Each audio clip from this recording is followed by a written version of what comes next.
Is anybody out there familiar with the concept of tough love? Like, I know I am. And hopefully a lot of you are too. You know, I think we all have, at least one or two people in our family that is kind of like the enforcer when it comes to this kind of thing, like tough love. And, or at least I really hope you have someone in your family like that. Like they can be harsh at times, but we truly do need those people. Truly do. Because y'all, one of the things that I left out of the last trip, the Cups episode, which I'm not sure why I left it out, is actually pretty important. But in that trip, God and I were talking about the concept of tough love. And what I got out of that conversation was that tough love is the closest thing that we can get to evil, but is still a godly thing. Because tough love kind of fringes on the borderline of wrath. Like if you take tough love a little too far, you can get violent and stuff like that, right? And it becomes a wrathful thing, right? But remember that tough love has the word love in it. God is always about love. And so, God, of course there's God's wrath, right? But that's a tough love kind of thing. So why am I talking about this so much? I'm talking about this because this episode essentially is a giant dose of tough love from God to me. And honestly, there's really no need to go into detail on why I went on this trip. Actually, I'm just going to cover it in the episode itself. But bottom line, I wanted more answers. I didn't think I had all of my checklist complete of here's the stuff I want answered and want squared away before I can, kind of put psychedelics to bed and say I'm done. So that's it. So, in so many words, just get ready for a incredibly crazy, unbelievable, scary. I've thrown all these adjectives out there before with all my other trips, right? So don't, let's not get hung up on this here. This is freaking amazing. What's about to happen? So let's just jump right in.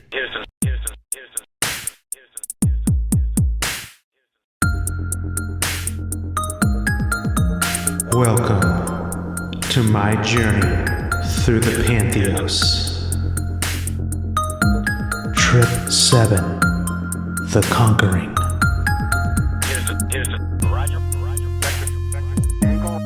Steve, got a good picture of fireflies. We're still looking at it.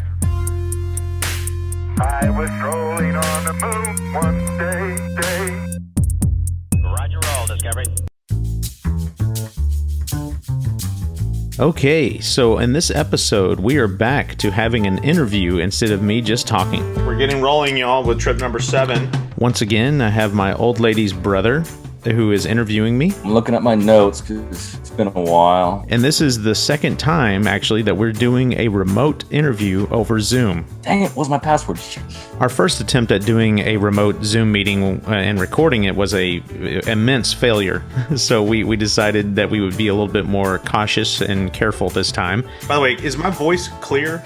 Like really yeah, it crisp? sounds good. Okay, awesome. Mm-hmm. And we had to get everything set up perfectly, and there was a few hiccups. Shit, what am I doing? I need to record on the other recorder also.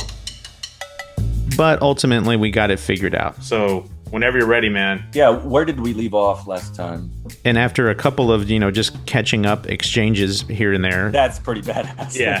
Him and I just kind of launched into the prelude, if you want to call it, to the trip. Okay. Let's just get started. Okay. So let's talk about the lead up to trip number 7. I basically from that rot that I experienced that was so freaking terrifying in trip 6, that rot. And so in this part of the intro, I'm talking about how terrified I was coming out of the last trip. And the second I said that word evil, I started rotting from the inside out. Holy shit. And by far the scariest part of that trip was contemplating the nature of evil and rotting from the inside out because of that contemplation. and my teeth start rotting. It was the most mortifying thing that I'd ever experienced in my life up to that point. I call it the rot. It's evil personified in such a way that it consumes you from the inside out and makes you rot from the inside out. But Oh my God. so all of that, plus the absolute abject terror of this evil presence that means not only you harm in the worst way possible, but means everything in existence harm in the worst way possible. That sounds horrifying. Yeah. And it was so traumatic that I thought I deserved a nice little break from psychedelics. Okay, well, I'm going to take a little break here. And another good reason I needed to take a break is because my friends and family and my girlfriend all thought that I was going crazy. Like, I'm doing trip after trip after trip. So I had been doing it probably like once a month. And so I told her, I made the pledge that I was like, hey, look, this stuff is dangerous. I'm going to step this back to where I do it once a year on my birthday. But the universe, it seems, had other plans. Should I start the clock now? My birthday's already passed. I'll do it like right now and then wait for my next birthday to do it again. Mm-hmm. But again, I wasn't going to tell my girlfriend that. She would be like, like you shouldn't do this, like, because it just seems like at that point that I was like, oh, I'm going to do it once a year, but let me do it this one time to set the clock. You see where that's going, it's like, okay, well, he's going to do it again next week. And then it's like, this is my last cigarette. Yeah. My last cigarette right now. But so I'm trepidatious to get back in, even though I'm thinking to myself, hey, you should reset the clock now, do it now, and then wait a year and do it again. I was still trepidatious. I was just like, man, I'm going to be hiding it from my girlfriend. That's not cool. And then all this other stuff. And I'm like, but dude, I kept getting signals in the universe of, you need to do it. You need to do it right now. Various synchronistic phenomena, which had been a part of my life for a long time and had ramped up since I started doing psychedelics, really, really ramped up during this time period. Like the whole 11:11, looking at the clock and seeing 11:11. Those instances were starting to ramp up like crazy. And to me, it was a sign that I should not take a break, that I needed to do ayahuasca in particular at least this one more time. And then it all culminated in this really creepy moment.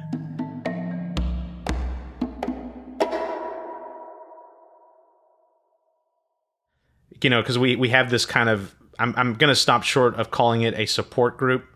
It's really just people that are in the ayahuasca kind of like community thing that I'm a part of that talk to each other via this app. Yeah.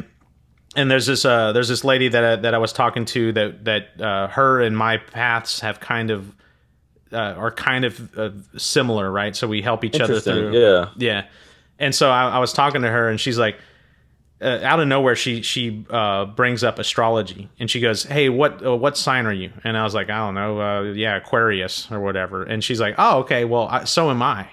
And she's like, "You're not going to believe this video. Watch it." And she sends me this video of a guy doing a tarot card reading on YouTube. Hey there, Aquarius.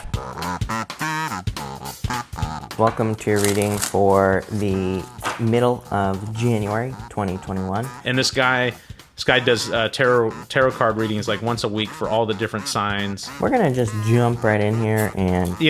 I'm not big into astrology and stuff. At least I wasn't at that point. I am kind of now because of this shit. Let's see what we get going on for you. I click on the video, I open the video, and this guy is laying out these tarot cards, and I'm already like, oh boy, here we go. All right, Aquarius. I already know what this mofo is going to say. He's going to speak in generalities. Generalities, yes. You start off with this stillness energy here. I almost feel like saying stand still. So something could be at a standstill. And he actually did start off with those typical, generalities. Like he said, like, you're going through an internal struggle. I feel like there is an inner conflict in this first row. There's an inner... Yeah, who isn't? Yeah, exactly. He's like, there's an inner divide. I'm just like, okay. Where do I invest my time? Where do I invest my energy? Like, of course I am. Of course I am. But of course everyone is, right? Mm-hmm. Pouring right through me here, Aquarius. But then within about 45 seconds... the dude's face like kind of contorted a little bit, kind of like a grimace, and he said this freaking sentence. He said, "You are going through a purification." I feel like you could be going through purification, here, or a purification process. And he says, "I'm seeing the word shaman." I kept getting the word shaman on this You have this Oracle gift card here, and I keep getting this word shaman, but I feel like it's more talking about like a ritual. Like I'm almost seeing a ritual in my head. Because he's like, I'm getting goosebumps, dude. Like he'll say he says that he sees words every now and then, and that he's like he says that he gets these words downloaded from like the spirits or some shit, right? And he'll call him out when he sees him, right? And he says, but he said, "You're going through a purification. I'm seeing the word shaman." And then furthermore, he said that it was a ritual that he was seeing. And I feel like when there are purification rituals, they can be very nasty. Again, I can't really talk about it here on YouTube, but use your imagination, right? So you could be going through a purification here. I don't know, dude. Like this, it gets even more specific. This is how creepy it gets. He goes. He went on to say stuff like, what you're doing could be seen by others as crazy. I feel like I hear you say you're crazy. I get this craziness thing popping into my head here, Aquarius. I do feel some of you could be doing something that could be seen as a little crazy or a little bit wild here, like some sort of new beginning. Which, which is a huge concern for me at this point, because this is exactly what's going through my mind. It's like my girlfriend thinks I'm crazy, my family thinks I'm crazy. And I was all but certain that they all thought I was going insane and that I was part of this, cult. People are like, "How did Andrew get this ayahuasca?" And I tell them I had to join this quote unquote church, and they're like, they think I'm in a cult. Like seriously, they really do. Yeah, but it gets even crazier. This mofo says a little bit later, he goes, "Whatever change you're making, there is no going back." I feel like saying there's no going back in your reading here, but don't be scared. I feel like this is a very good thing that you're going through here. He's like, this is your life now. You're taking the red pill. And I feel like this is saying, whatever change you're making, this is your new life. Here, Aquarius, there is no going back. It's almost like you're taking the red pill, in the Matrix. It's like once you see something, it's like there is no going back here. There is no returning back to the past. And he keeps looking at the cards and saying like, "Oh, this is intense. This is really intense. Like what you're going through." Something is changing your life forever. This is intense. Probably one of the more intense readings I've done in a while, just energetically. And of course it is. We're talking God and evil, heaven and hell, life and death. It's like this is the deepest of deep stuff you could ever do. So this guy keeps looking at these cards. He's like, this is intense. This is intense. But then the mofo actually mentioned. Again, when we think of like a purification ritual that like tribes do or shamans do, they all involve like throwing up,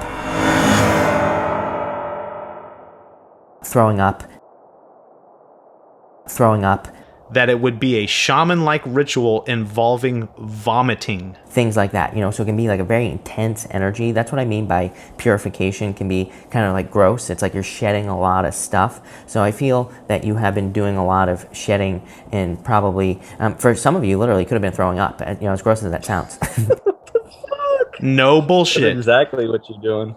And I'm like, hello? Like, what? Did you want to vomit right then? I about fell out of my chair, dude. Yeah. Like, and the guy kept saying, "Is like whatever this is, this is your path. You've got to do it." Yeah. And so my mentality changed after that from like, if I'm going to do it, to okay, how am I going to do this without I still wanted to kind of keep it secret from my girlfriend, because seriously, she probably would have tried to intervene and do something. Hold on one second. Speaking of girlfriends, what's up? Hey, what's up? It's your wife. Yeah. Y'all, no joke. When we were recording the interview right there, and I mentioned, my girlfriend may jump in and intervene. My wife, she was my girlfriend. We got married. Now she's my wife. She actually stuck her head into the room and intervened in the interview. Okay, what? I was just watching. Oh, okay. So. Oh, tell her to come say hi. I haven't seen her in a long time. Come say hi. No, I know, but I'm not. Just stick your little head in for 1 second. Just go like, hi. Let's do it from. Well, and then don't step on this. Hey. Yeah. Now you're gonna have to believe me when I say that this was not staged. Trust me, my wife is not a good actress. Well, I'll let y'all podcast it. Good to see you, Layla. Nice to see you. Oh, happy marriage. Yeah. Oh, thank you. Oh, yeah. Anyways, how crazy is that? Back to the show now. So yeah, at that point, it was no longer like if I'm going to do it. It's like how and when, and how am I going to hide this from my girlfriend because she's not going to be a fan. Mm-hmm. So my girlfriend goes out of town for a bachelorette party, and I'm like, this is perfect. Like I'll do it when she's gone. Mm-hmm. But this is also what's up? You always talk about having a spotter. Yeah. So that's what I'm getting to. Okay, sorry. No, you're good. You're good. The obvious question is, wait, what? Yeah. No, I'm glad you asked that because, ladies and gentlemen, you should always have a spotter, even if you're doing like a little bit, and like don't fuck around with it, y'all. Like it's not a game, okay? But you need to always have a sitter, right? So I call upon one of my best friends ever. Just love this guy, and we'll call him Jim. Walter. Oh, okay. Yeah, here we go. Walter's great. Walter's a great name. So I call upon my friend Walter, just an awesome guy. Just love this guy to death, Mm-hmm. And he's just always my go-to. Like I just love going on road trips with this guy. And so part of my journey, it's kind of like a road trip almost. And so I was like, I'm gonna call up Walter. I'll get him all set up in my house and everything, and have him. He loves movies. I'll have him watch a movie while I'm doing my thing. So yeah, I called upon my friend to be my sitter, which is a new thing for me. So usually, it's always been my girlfriend, and so this is another first, right? So I'm a little worried about that too, like new person in this whole equation. I don't know, and it's crazy. The day that we decided it was going to happen, I told Walter, I was like, hey, come on over be here at 5 p.m. sharp. And I'm talking every single thing that could have gone wrong that day leading up to the trip went wrong. I'm talking terrible day at work where it was like, it was so bad that I was contemplating like calling off the whole thing, like calling up Walter and being like, hey, look, you can't come over, dude. I'm going to be working all weekend. Oh my God. And so like just bad thing after bad thing is happening. And I'm, thankfully stuff unraveled and got tied up in a decent enough bow at the end of the day, right at the last minute though, dude. It was just like, and then, so now I finalize it. It's already like 5 o'clock, and I'm like, oh my God, Walter's going to be here any second. I don't have anything prepared. And what I mean by anything prepared, what I do now, because of trip 4, which, the death, where it kept hammering into my brain, kill yourself, Yeah. which is terrifying. And I would have probably done it, what I do. God. Yeah. What I do now is I take all of my guns and disassemble them to as much as I can disassemble them, and go and lock them away somewhere.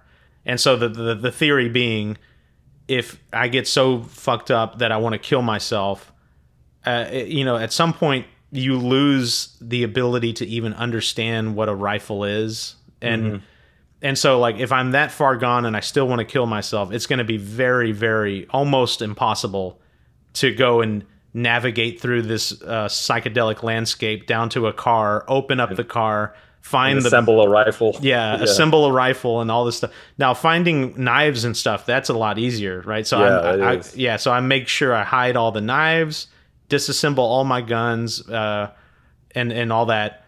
And I had done none of that yet. I thought I was going to have a light enough Friday at work where I could take care of that. Wasn't able to. And so I'm frantically running around at the last minute like a madman. If the neighbors saw me like running around with guns and taking them apart, they would have been like, what the hell's going on? Something bad's about to happen. Yeah, taking all these knives and guns. Oh, man. And so I'm tearing them apart frantically in a frenzy, and hiding all the knives. And I'm sitting there thinking to myself, I've had such a rough day, and I'm putting everything together at the last minute. we all, people that are serious about psychedelics and stuff, they all know the theory of set and setting, and how your mindset going into a trip is very important and all that stuff. And so I'm sitting there going, dude, I am so flustered and frantic right now.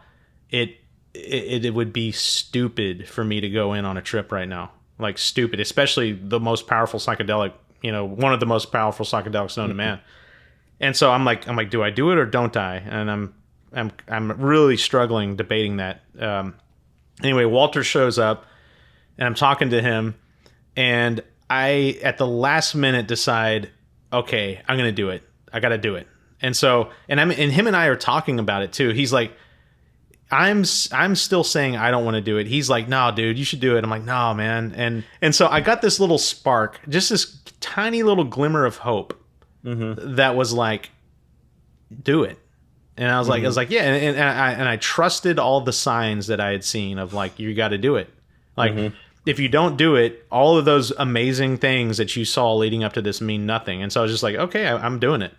And the best part is, right when I decided that, I go and I pull the ayahuasca out of the refrigerator, and I get the measuring cup. I'm about to start pouring my 3-ounce shots.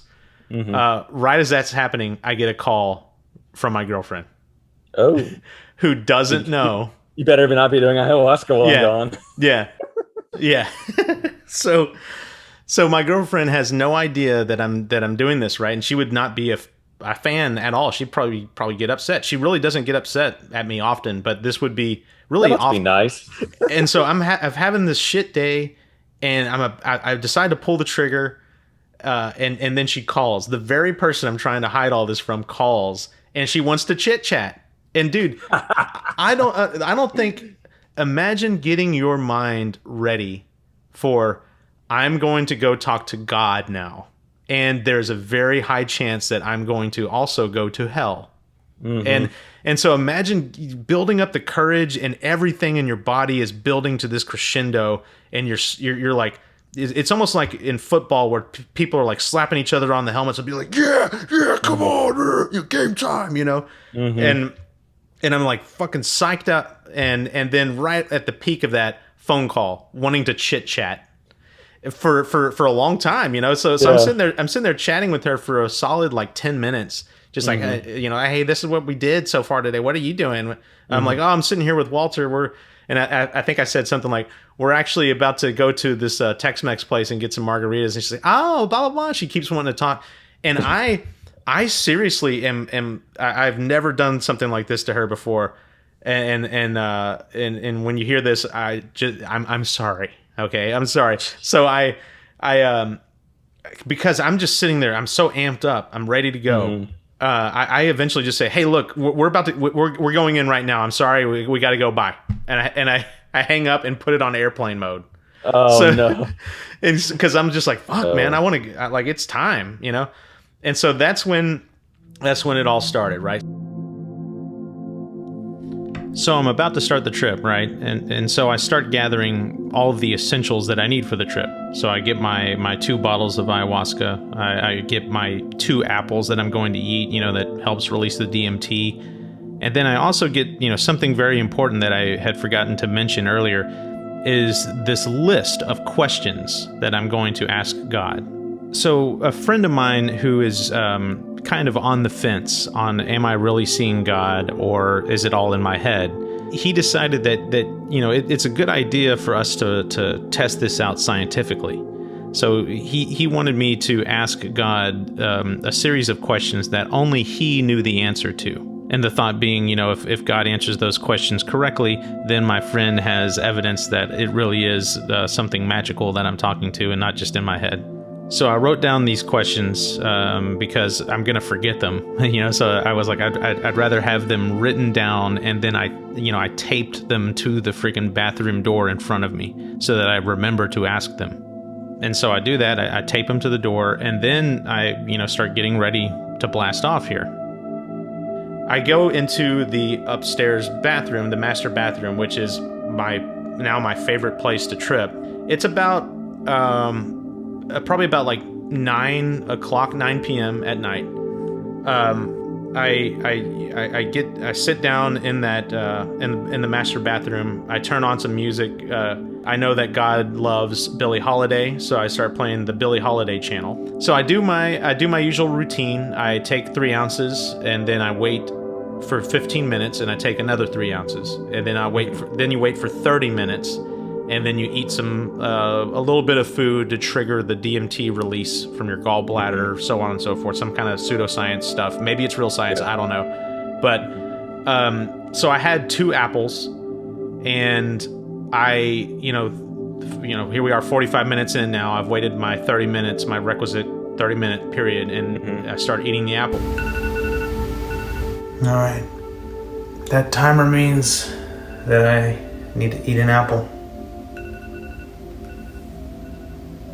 This apple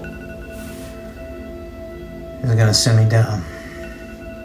Or up. But it's gonna send me away from here.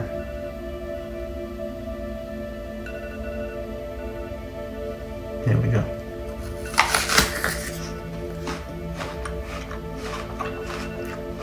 And then the nausea started to hit pretty hard as I'm eating the apple, and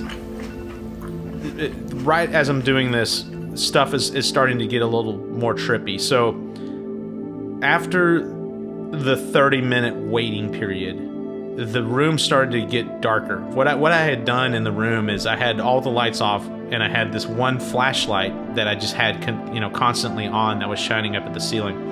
So there's like a faint glow in the whole restroom, and of course just that beacon of light on the ceiling.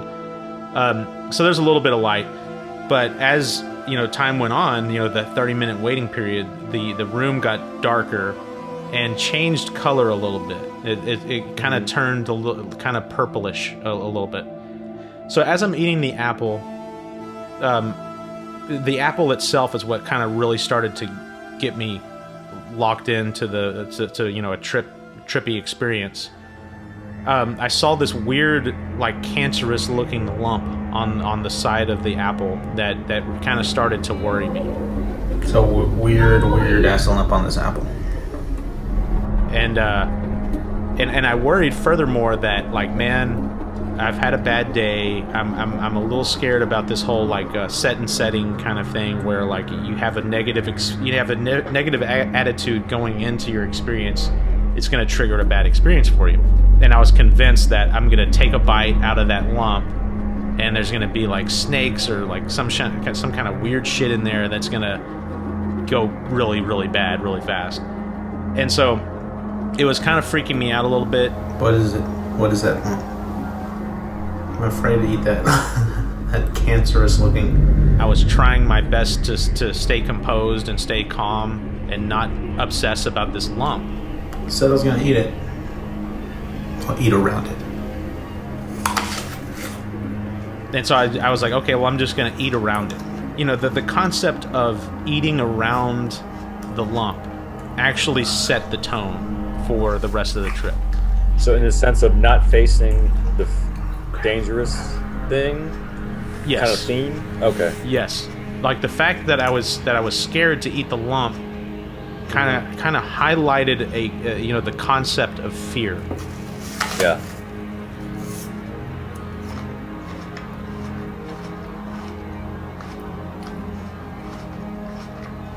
Mm-hmm. And so, about that time, I became extremely fixated on the apple, and the landscape that was unfolding in front of me of that apple.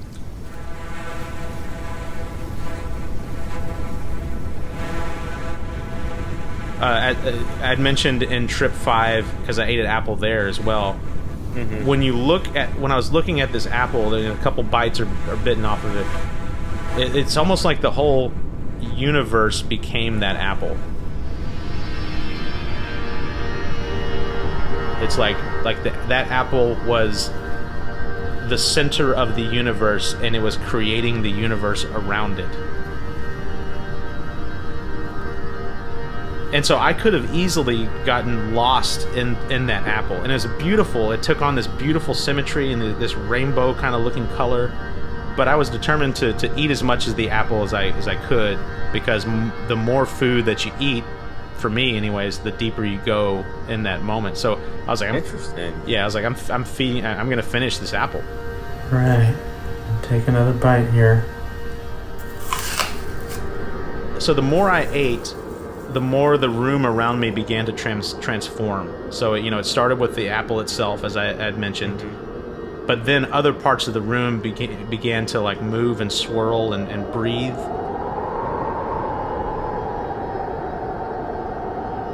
And like kind of pulsate. And you could feel, it wasn't just looking at it and seeing it pulsate. Like you could feel the room breathe. Wow. And then it all started, like, in terms of the visuals, like the really trippy visuals.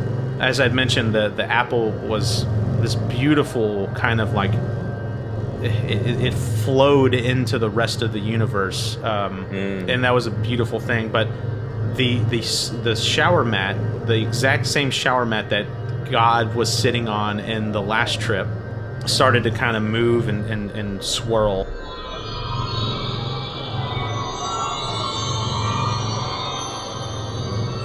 And I slowly began to see patterns, geometric at first.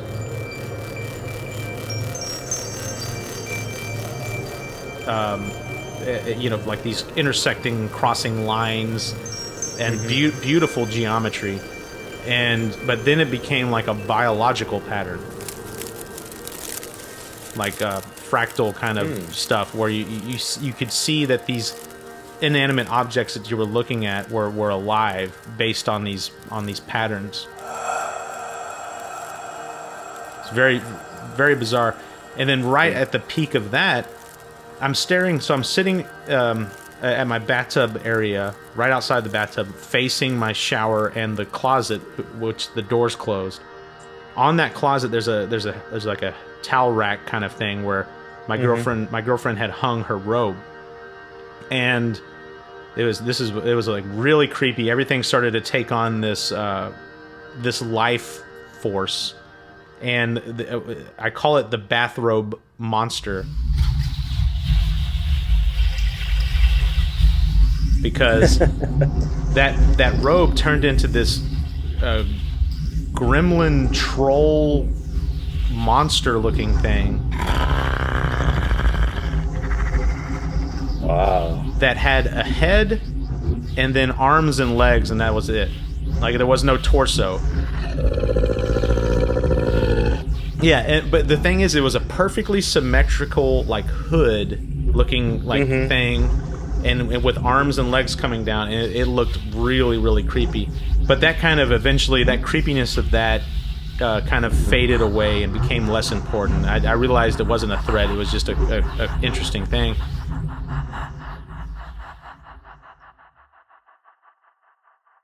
And that's eventually a little bit, a few more trippy things I saw, kind of thing. But then that same goddess, god angel figure that I saw in all my trips, basically, came back and materialized in front of me on that shower mat. And so now I'm basically looking that thing in the face, and just as I'm trying to start a conversation with it, we have this issue in our plumbing and in our shower. Every once in a while, maybe 2 or 3 times a day, the shower head will release about maybe 3 or 4 cups worth of water just randomly. It'll just fall out. That's weird. So this happened, and I'm very easily startled. Like, just in the regular waking light of day, like, I get startled very, very easily, and that startles me almost every time I'm in the restroom. And if I happen to be in the restroom when that water falls from the shower head, it falls quite a distance from the shower head to the shower floor, and makes a loud noise, and you get startled. And now, so imagine being on the most intense psychedelic known to man, sitting right outside the shower in the dark. And you are tuned in, like everything's like you may get thrown into hell any second now. So you're just on edge and you're freaking out. Right as I'm starting the conversation with God, about 3 or 4 cups worth of water fall from the shower head and hit the floor.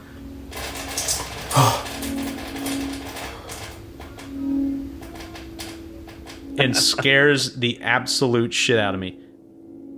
I look at God, and this is when it starts to get crazy, man. I look at God and I say, Please don't do that again, please. Please don't do that again. I was like, hey, that wasn't cool. Can we not do something like that again, please? Let's please don't have that happen again, please. Mm-hmm. And God basically looked at me and said, no.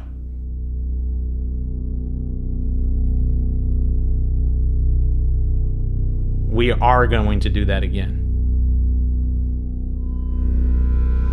In fact, your whole life has been about fear, and you need to let go. Oh, shit. And that's when those infamous shapes, like the neon, trippy, like really cool looking shapes, but are also like kind of disgusting. The same shapes that I saw on trip number 3 and trip number 5. They kind of popped up again.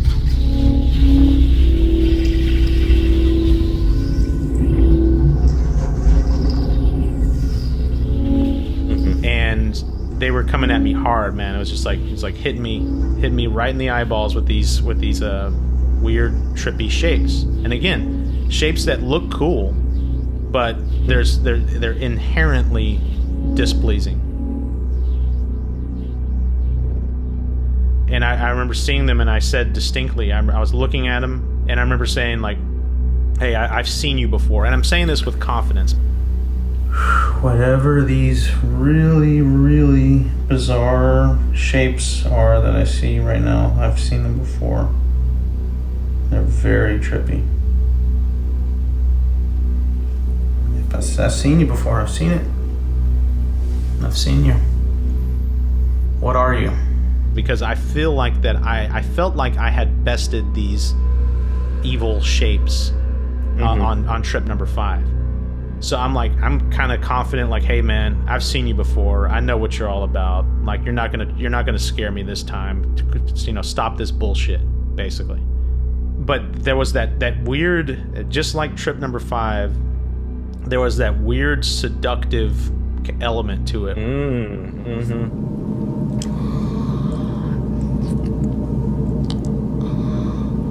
Where it was trying to sexually seduce me, and I got those same, sexy woman speaking in tongues, kind of trying to lure you.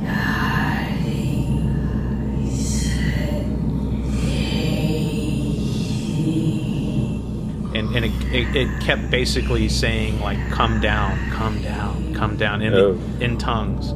Very seductive and sexy, but in that trippy tongue speak. Yeah.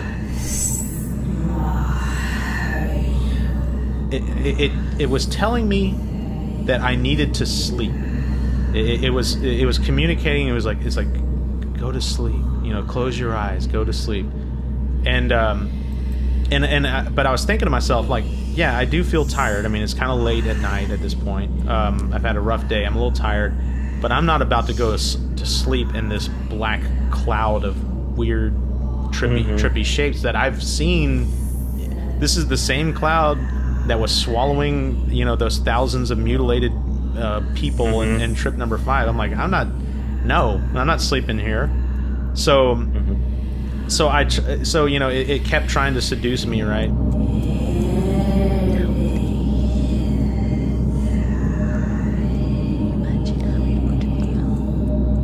And it started to get very threatening when it was realizing that I wasn't, going for it. I wasn't going to give in. It started to kind of get into attack mode. Like it was really trying to like basically go at my throat, if you will. And so it started to get so threatening that I basically moved from one side of the room to the other. Wow. And this is where it gets crazy, man. as I walk over to where God is, it retreated and dissolved into the room. It became the room. God became the room.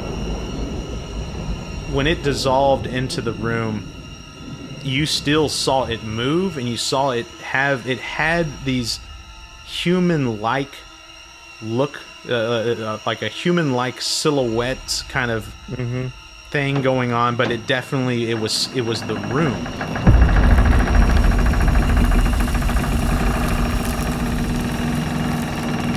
And so I kind of went over to the corner to where God was, and I sit down and turn around and look at that cloud of evil shapes that's now trying to come get me. And it starts to creep its way over, and it's getting scary. Like, I feel like my heart is about to explode. Like, I feel like this heart attack, like I'm going to die kind of thing. And the cloud kind of consumes my legs.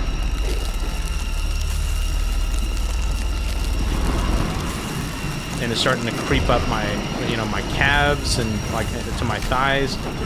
And I am freaking the hell out because it literally feels like I'm going to die. I have a extreme pain in my heart, like I'm going to have a heart attack. I'm seeing this cloud consume my legs, and I look up at God, and again, God is the room, and I both see and feel these arms of God, which are the room, coming down and grabbing the sides of my face. And I'm damn near screaming at this point because it's like having the worst possible nightmare you can imagine. And just like a nightmare, God was consoling me. Just like, imagine a child that is having a terrible, terrifying nightmare where they're screaming, and imagine a mother like kind of caressing its face and saying, it's okay, you know, you're gonna be okay, I got you.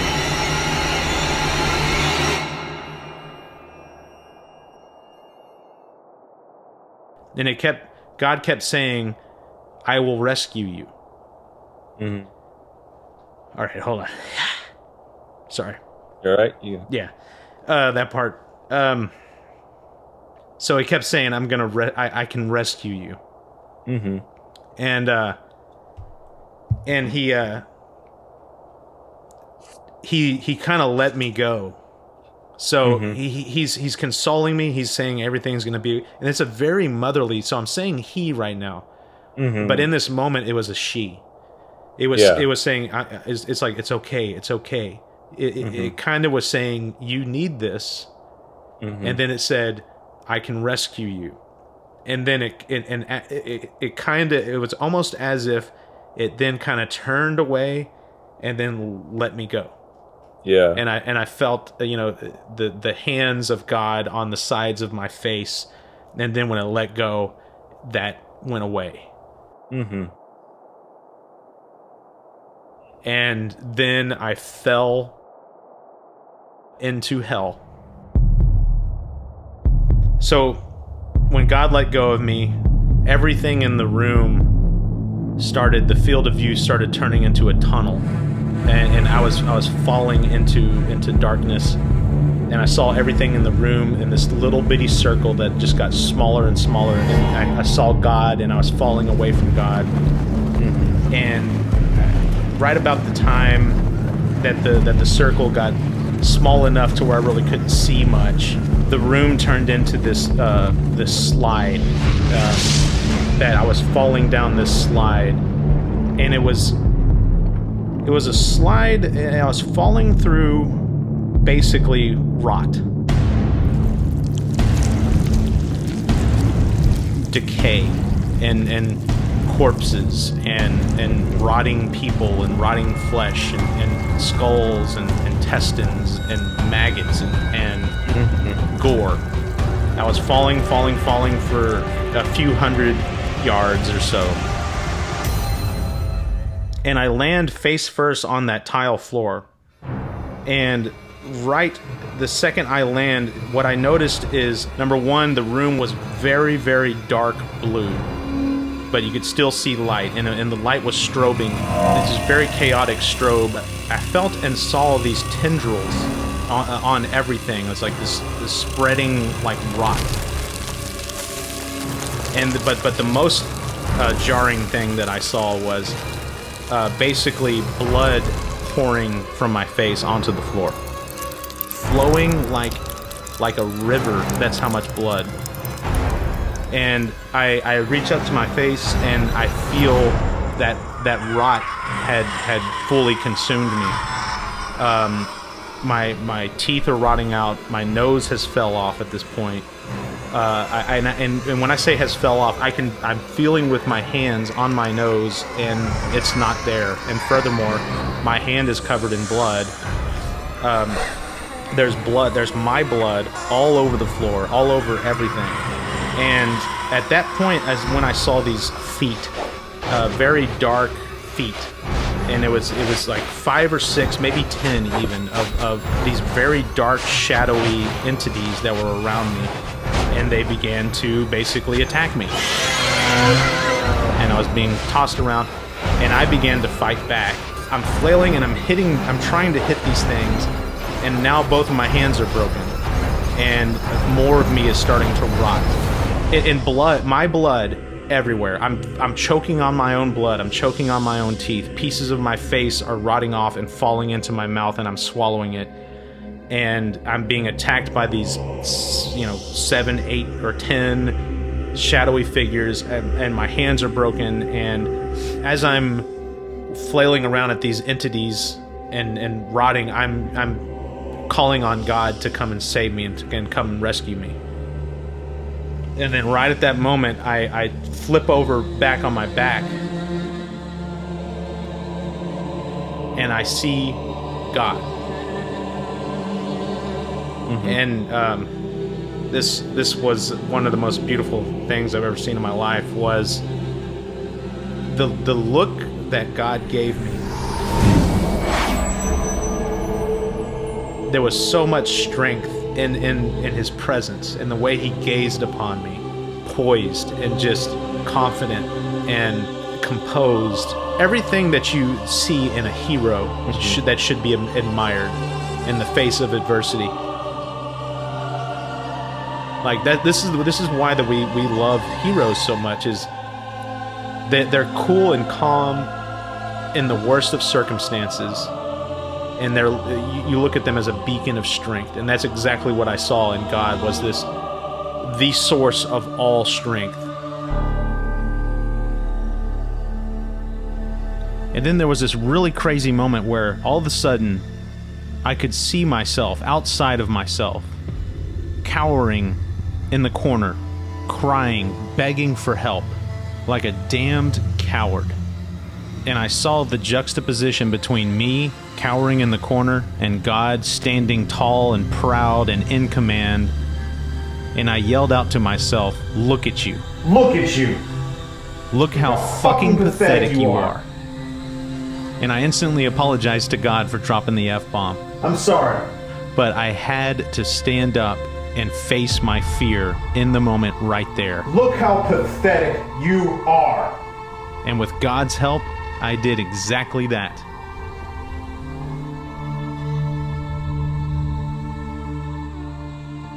Once I stood up and had the strength and said, look how pathetic you are, that kind of instilled a little bit of courage in me. And they stopped attacking me, but I was still not out of that fog, and the rot still had me. So at this point, I'm still trying to move around in the room, and I move over to back over to the other side of the room, kind of closer to where God is, and that's when he pulled me out.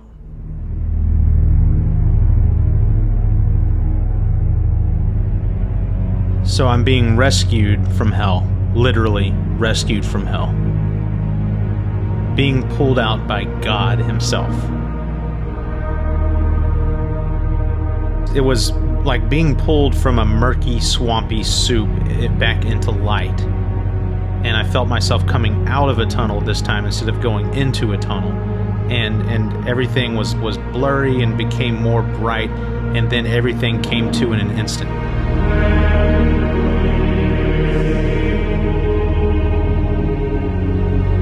I was back. With God's help, I was back. And as my vision sharpens and I begin to realize exactly where I am, I realize that I am face to face with the bathroom door and that list. That list of questions that my friend wanted me to ask God so that we have further proof of his existence. God had pulled me out of hell and sat me directly face first in front of that list.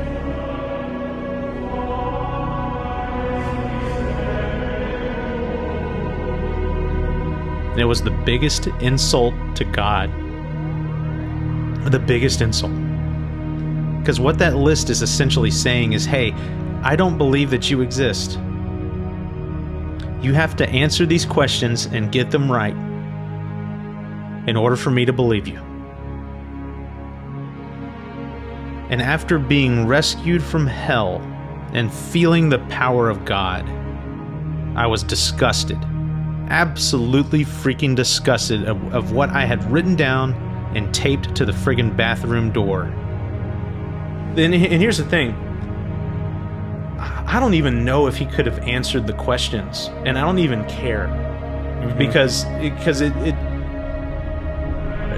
to me, it's like it's showing that that's beside the point. Yes. Like, yeah. Like, well, like, who do you think you are? You know? Yeah. It was the biggest damn joke I had ever seen. I was disgusted with myself. I came out of that and I was like, I cannot believe I ripped that list down so fast. As a joke. I ripped it and I crumpled it up and threw it to the side of the room, and I was like, that shit is done. I was like, never again will I ever question your existence ever after you save me like that. And we actually had this moment. I had just ripped the list down in disgust and made the pledge, never again. And there was this moment where there was an understanding between me and God. Kind of like God looking at me and saying, okay, we're good now. And that's when I knew that I had been fully rescued from the grips and the jaws and the claws and the teeth and the rot of hell. And the only words in the existence of human language that I could even think to say in the moment was praise God. Praise God. Praise God. It was a very beautiful and powerful moment. And I remember at this point, God is hovering above me. Or not hovering, he's more standing. And the way he's gazing down upon me is it's a love. It definitely was a love, but it wasn't like a gushy, like, oh, you're so sweet and I love you so much love. It was a power. It was a force. It was a strength. It was the most strength that I've ever seen personified. But a love through strength, if that makes sense. And I got it was a very clear message that as horrible and terrifying and just wretched and ghastly and vile and all these words that you can throw out there of hell, the worst of the worst, it can be conquered through him, through God, through his strength, through his love. And that's when I started getting a download of the message, the deeper messages in that. I got the clear message that hellish stuff and the hellish stuff that threatens your life and livelihood on a daily basis. This stuff that we don't think is really going to matter, but it's essentially evil, and evil is all about that hell that I had just went through. that, you know, we need to have the courage to stand up against that. That was very clearly communicated to me. It's like, you need to have courage to face this, and the courage is through me, God.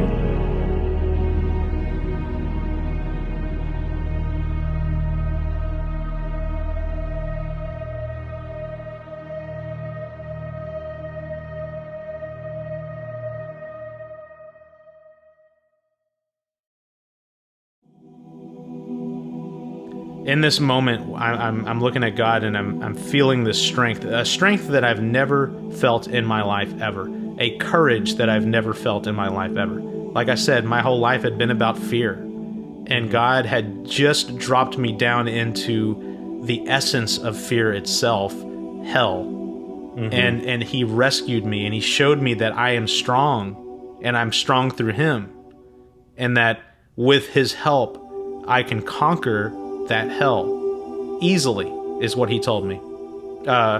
If I go about it the right way, it can be easy.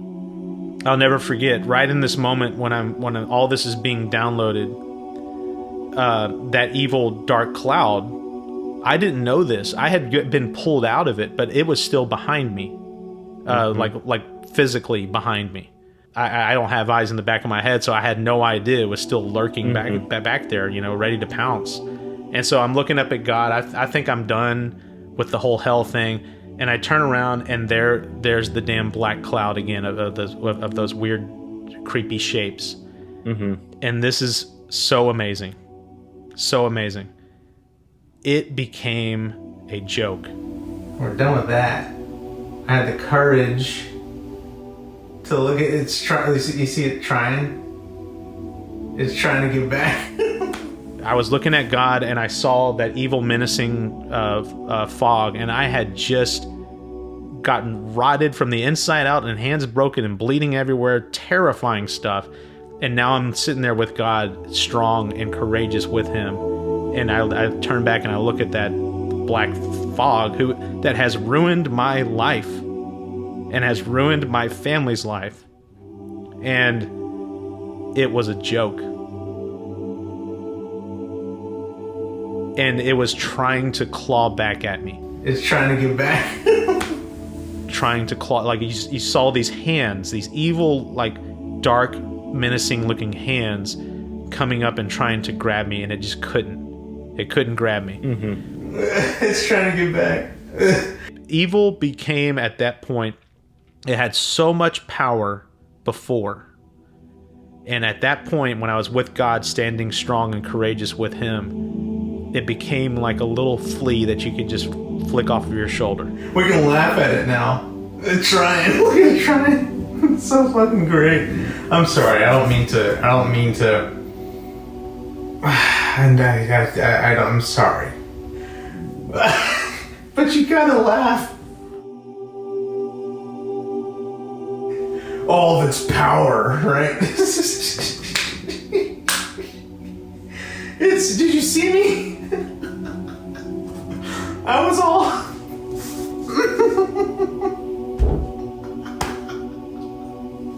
It's so fucking funny. That is hilarious. That is so fucking funny. It's trying to get back. That is so great. That is so great. That is so great. That's so freaking great. You gotta have the courage to stand up, man. Y'all. Okay, God, you got me. You got me. That was a masterstroke. That's the masterstroke of existence right there, man. Of existence. That is the masterstroke of existence, and that's so great. Y'all, we need this, man. That is so great. That is so great. Look at it trying. It's trying to get back. We gotta have the courage, y'all. We gotta have the courage to stand up, man, against that. And there was this beautiful moment with God where I'm looking at evil, I'm looking at that fog, I'm looking at it, and I look back up at God and I say, "Do you see this?" It's like, "Do you see this crap right here?" And it looks at me. It's like, "Yeah." I was like, "Look at how freaking pathetic this is." And it was beautiful because I thought myself pathetic just moments before that. Mm-hmm. And to be able to look at this unbelievably wretched, evil thing and with so much power and look at it and call it pathetic was just awesome. And sitting there very strong and poised and in command with God, I could do that. I looked evil in the face and I said, "Look at you, you're pathetic." I mean, I'm looking at my fingers. Look at it. It's trying to get back. It's trying to claw its way back. It's so freaking pathetic. Remember seeing me down there? Pathetic? I was all begging for help like a coward, like a freaking coward. Like a coward. You need to stand up. And you need to look this shit in the face and be. You need to take command. You need to take command. Look at me with my fist. Look at that. And at one point, it kept trying, and I just said, it was so funny at this point. I looked at it and it almost became like a sitcom where it's like you know, you have a rowdy teenager and the parents like, "Hey, knock it off," right? I literally looked evil in the face and said, "Knock it off." Look at it trying to get back. Look at it trying to get back. It's pathetic. It really is. Knock it off. The corniest line I could possibly think of. And then, the most powerful part of it, right after saying knock it off, I looked evil in the face and I said, "Get out of my fucking life. I'm sorry." So I told evil to get out of my life. And it was this beautiful moment. I had finally put two and two together with God equals strength and courage, but love and everything good, like all of the good part of the courage thing. But there was a problem there. There was something in the equation that didn't quite add up. At the end of the day, I'm a sinner, a terrible sinner. I've done very terrible things in my life, and I feel like I deserve to be in hell. So how is it that I'm back? Why did God save me? It makes no sense. Especially someone like me who blasphemed and denounced his name for 20 plus years. Well, I got the answer pretty quickly. God told me that I am back because of forgiveness. God is about love.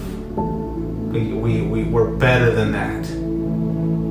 God is about love and acceptance.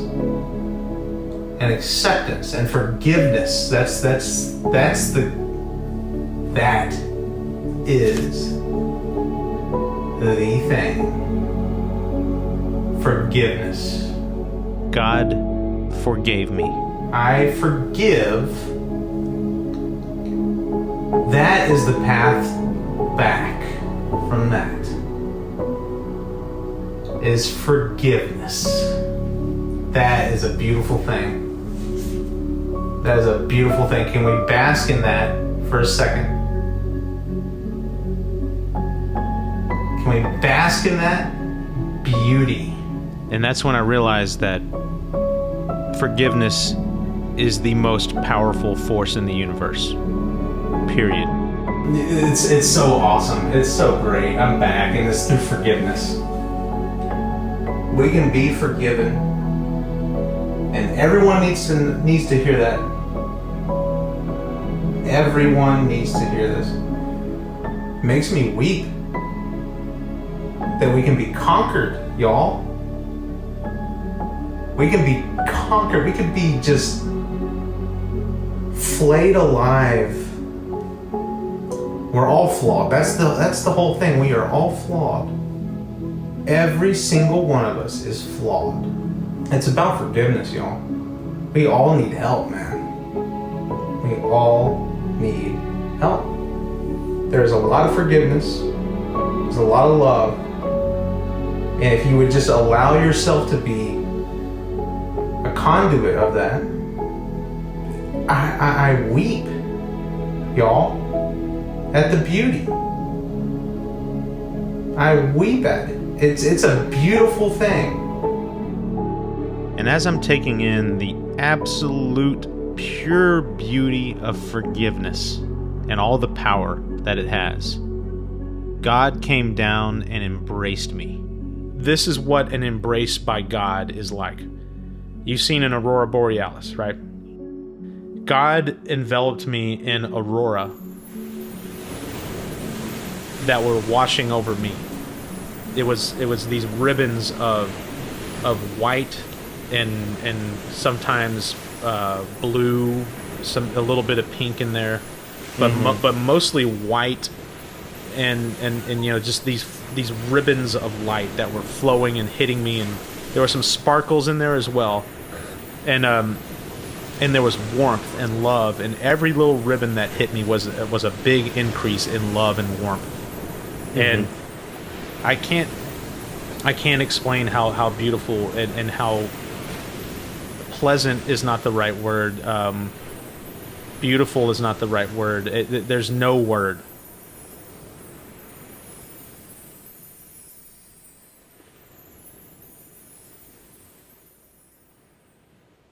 Dude, I feel like you're lying to me that you've never been to church, because that's straight up out of... Yeah. It's insane. Yeah, it's crazy. Yeah. And so then about this time, I realized something.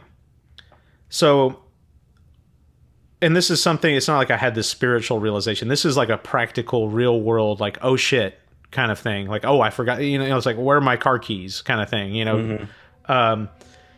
I had just went through the absolute most terrifying, hellish thing ever, and to me, it was real. It was realer than real. And so I 100% believe, like, there was so much evil in that room that there is no way that it didn't affect the real world around me. And I had this moment of, oh shit, Walter is out there. He's been trying to monitor me. And I think this is all real, right? So I'm like, he was looking through the security monitor, and he saw all these demons attacking me, my blood everywhere.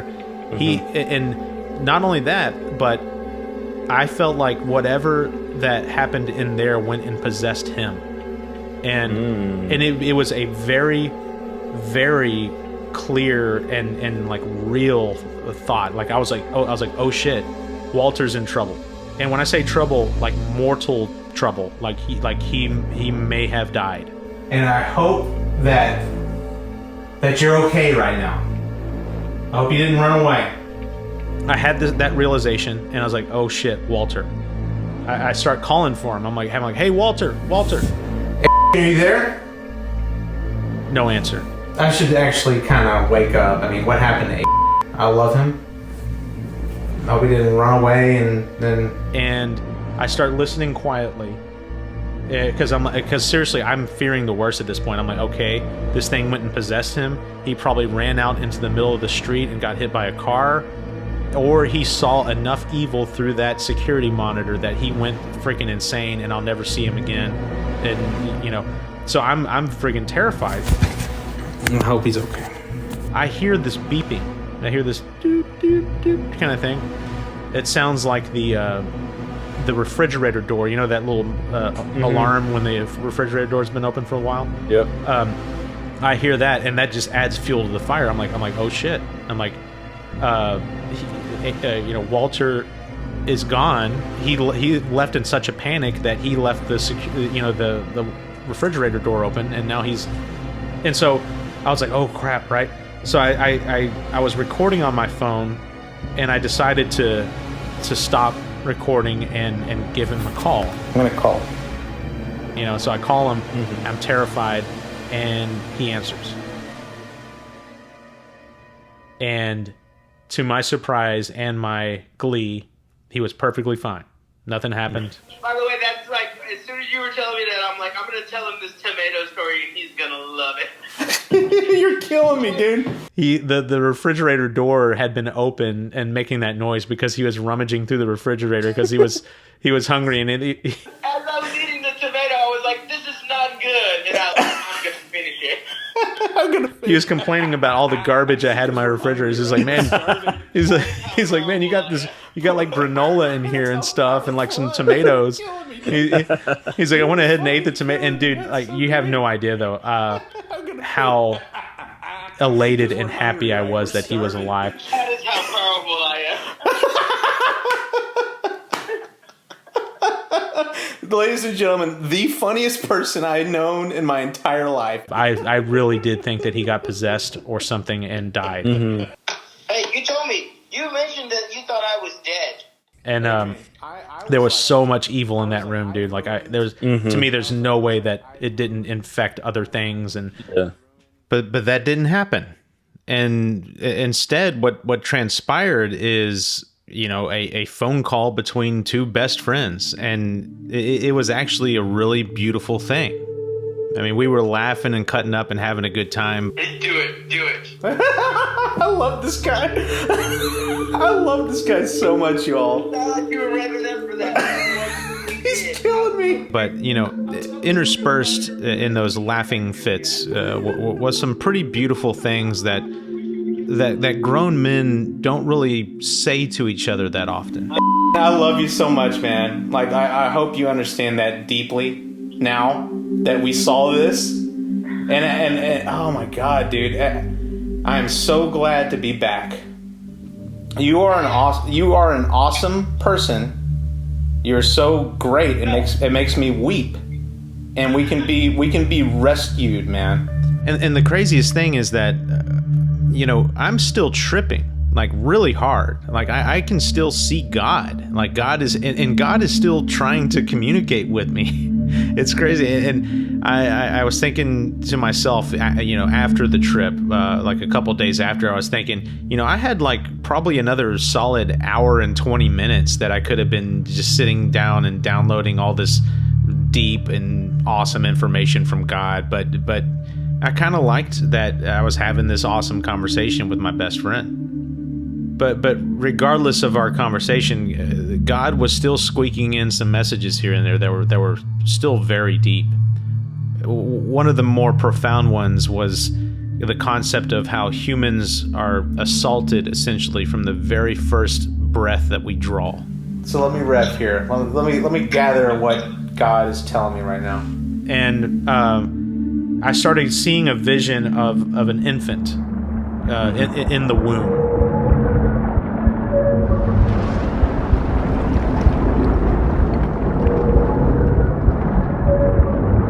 We are born into we are like cast into existence, and it was this beautiful, like, white, fluorescent white, kind of like glowing image of an infant in the womb, and it coming out of the womb, right, and being, you know, born. And I felt and saw this beautiful glowing aura of godliness from that infant. And basically the message was, we knew God before we were born. Like, we were hand in hand with God before we were born. And so when we are thrust upon the stage of life, you know, when we're born, we have all of that godliness fresh within us. It's a beautiful thing, dude. We're born with God's acceptance and love and forgiveness from the start. It's innate in us. And throughout our lives, that love that was given to us by God, that warmth, that kindliness, that the forgiveness and all the godly traits is kind of birthed through us throughout our lives, and it all originated before we were born, when we were with God. But the second that we were born into the physical world, we are assaulted relentlessly and seduced and beguiled and all those different by evil.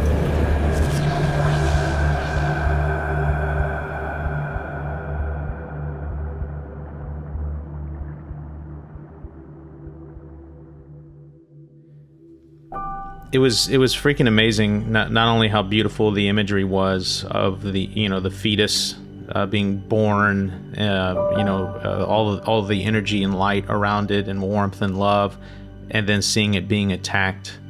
It was a powerful message for sure. Really kind of left me in a state of awe, and that kind of brought on kind of the last part of the trip, and it was amazing. It's almost as if you have a meeting, like a corporate meeting or something like that, right? Where everyone goes through the meeting, go through this long meeting, you cover all the topics and everything, and then at the very end, hopefully, if it's a well done meeting, someone does a quick summary of everything that was said and just hitting the major bullet points. Well, that's exactly what God did at the end of this trip. Basically, so I didn't forget, and that the points were hammered home. We covered the exact same content, just in a very short time span. So, it started off with that evil presence trying to claw its way back again, right? And it kind of grabbed a hold of me again. It was... You gotta understand me when I tell you that it was terrifying. Dude, like, this stuff is no freaking joke. And I felt this separation from God, like I had been lost and I was doomed essentially to hell. It conquered me, it conquered my family.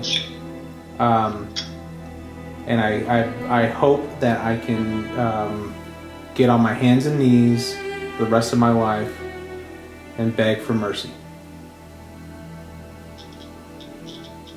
But when I had the courage to, acknowledge my own flaws and my own vulnerabilities and my own failures, God welcomed me back. He forgave me. But you see how God just welcomed me back? I was all grasping at my head. That's the power that crap has, man. But right there, God welcomed me back. Right when I had the courage to admit that I am a flawed person and I need to be rescued. And then just one of the most amazing things I could have ever imagined happened. So the trip started out, if you recall, with water falling from the from the shower head. And that's startling me. Right when I made the last little realization on the trip, an hour plus later, like hour and a half later, the freaking water from the friggin' shower head fell again. Oh, look at that! You hear the? And this time, I was not scared. Yeah, what was that? Dude, I started. That is a beautiful thing, ladies and gentlemen. Do you hear that? That fountain of God's redemption. I started my trip being terrified of that drippy droppy thing that we just heard. This is amazing. Like that fountain of God's love that rescued me. My whole life has been about fear. And God that was like a little signature right there. Just like, we all heard it. I had stood up and faced the ultimate fear. We're talking hell itself. And I conquered it. I conquered it with Him, through Him, because of Him. and we can all do the same thing.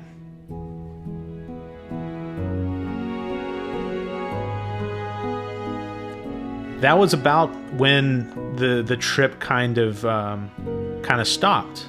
And we had talked a lot about that, and we had been cutting jokes all day or all night long, man, just having a ball, but also really hitting on these really beautiful things between me and him,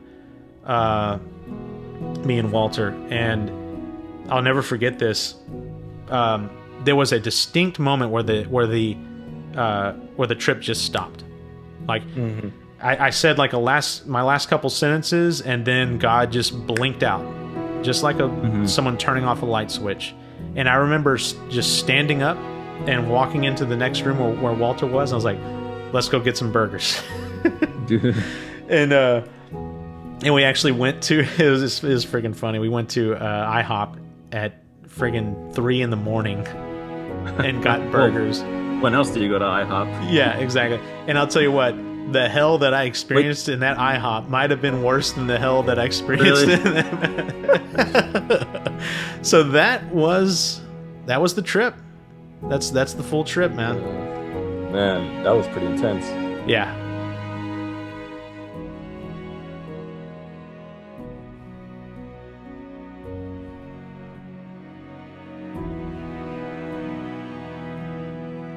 Wow. There it is, y'all. Trip number 7. I mean, listening back to what happened, it amazes me what I went through. And, let me just tell you that words don't really do this kind of thing justice. And because of that, I'm actually going to be releasing a follow-up episode to this episode. There was a lot of really deep stuff that I cut out of this episode just because it started to get kind of repetitive, kind of like a Christopher Nolan movie where it's this one twist after the other, and you're just like, okay, I'm so sick of these twists, come on. So I didn't want anyone to get fatigue on this episode, so I'm gonna do a follow-up episode on this. There's big chunks of conversations that I left out. And they're really deep and amazing and beautiful and awesome, so on and so forth. So yeah, I'm probably going to give it a week or so and release that, and then it's on to trip number 8, y'all.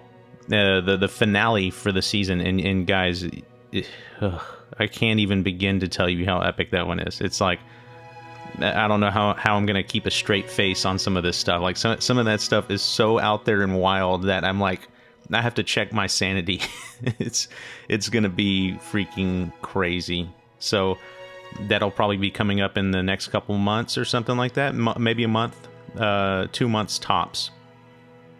So yeah, sit back and enjoy the ride. I love you all, and keep spreading the word on this podcast, y'all. Like share it with friends and family.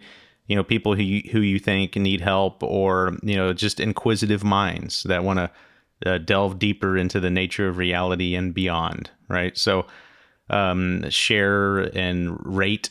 Feel free to leave me a written review. I just love those, right? So even if it's a bad one, I don't care. Any press is good press at this point. So rate the show, do a review, go to my YouTube channel too, and start messing around there. I'm going to start expanding that and making like promo videos. As I mentioned, I'm going to start turning this more into like what I do for a living. That is how serious that this stuff is for me, y'all. Like I'm putting it all out there. Like life is a joke, right? But this is no friggin' joke for me. Like, it is so serious for me that I am quitting a very well paid and well benefited, if that's a word, corporate cushy job. I actually hate it, but it's a nice job. I'm going to straight up freaking quit it and do this. So help me out, and I'll help you out, and then we'll help each other out, and we'll all be this one happy. I'm just rambling. I love you guys. We'll talk later, and be ready for some crazy episodes coming up. It's going to be crazy. I love y'all. Bye.